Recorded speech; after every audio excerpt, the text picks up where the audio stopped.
A lot of you met your baby mother or your baby father when you were the worst version of yourself, and that's why it didn't work. Let's get into it. Some of y'all met when you was turning up, smoking, drinking, living life reckless, and this is how you bonded with this person. Y'all was turning up together, smoking, drinking, drugging, driving, living life living life on the edge. Then boops, baby. Now you a mother. You got to clean up your lifestyle. You can't do the same shit you used to do. You can't act the same way you used to act because, maturity. I'm a mother, right? But this man, he ain't got to change. You know what my mom always told me? You bring the belly home. So the baby is your responsibility whether the man is there or not. No, a lot of people don't consider that. The reason that it didn't work because you didn't know this person sober. You didn't know this person in their everyday life dealing with stress, dealing with life, sober. So when they come down, 9 times out of 10, they don't change. You know what I mean? A baby ain't gonna never change nobody. So you had to grow up because this child is your responsibility, because your body, your choice, right? We have to consider that when we land with people that we don't know, when we land with people that we figure they change on us, these motherfuckers don't change. We change, we grow, we are different. So we have to attract people, be around people, lay with people, be in commitment with people that want to have families. A lot of y'all never even have that conversation about children until a child is here. Then you realize how much this person don't want the baby, avoid the responsibility because we have sex first and we think about relationships later.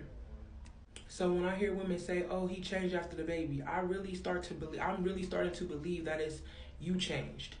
You don't approve of that bullshit no more. You don't approve of that lifestyle no more. Hence the fact vetting is a thing.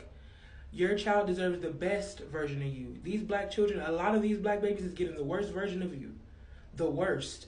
The angry version, the depressed version, the generational curse that you're carrying, you know what I mean? The heartbroken version of their parent, they're getting the worst. And they didn't ask for this.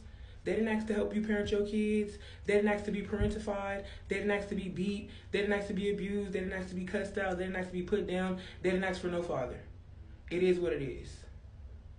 Go to the club one night, you under the influence, you make a horrible decision, and you got the best thing out of it, your child, but look what life is like now.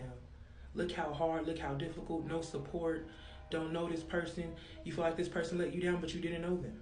If nobody ever told you, I'm going to be the first to tell you that the person that you choose to have a child can ruin your life. Or they can inspire you to be something way better than you ever thought you would be in life. They can ruin your life, or they can propel you forward in life. And the choice is up to us, ladies. This is a conversation for us because we decide. You know what I mean? All sexual assault aside, we decide. What is he doing for us that makes us okay with him being a father to our children? Or what doesn't he do for us? We need to start paying attention to what he's not doing. Most people change because they want to. Most people change because something compelled them to be a better person. A baby for sure is not one of those reasons why.